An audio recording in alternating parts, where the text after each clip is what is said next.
ناظرین اب رخ کرتے ہیں ضلع پاکپتن کا، جہاں ABC نیوز کے بیورو چیف میاں انعام کی رپورٹ کے مطابق حضرت بابا فرید گنج شکر کے 782ویں عرس انتظامات کے سلسلہ میں ڈپٹی کمشنر سعدیہ مہر اور DPO طارق ولایت کا شہر کا تفصیلی دورہ۔ پیدل زائرین کے روٹ پرانا پھاٹک، جنرل بس اسٹینڈ، نگینہ چوک، درگاہ بابا فرید رحمۃ اللہ علیہ، VIP روٹ مچھلی چوک، بجلی چوک، فرید نگر کا دورہ کیا۔ روٹ کے مختلف مقامات پر قائم ہونے والے محکمہ صحت، ریسکیو 1122 میونسپل کمیٹی کی جانب سے لگنے والے کیمپوں کی جگہوں، درگاہ پر جاری ترقیاتی تزئین و آرائش کے کام، معیار اور رفتار کا جائزہ لیا۔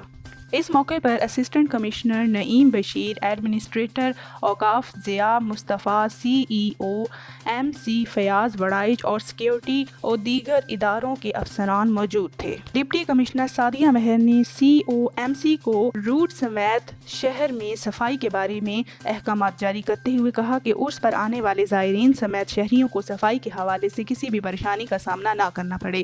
عرس سے قبل سیوریج کے نظام کو مزید بہتر بنایا جائے اور صفائی کے لیے جامع پلان ترتیب دیا جائے۔ DPO طارق ولایت نے کہا کہ عرس بابا فرید رحمۃ اللہ کے موقع پر سیکیورٹی کے فل پروف انتظامات کیے گئے ہیں۔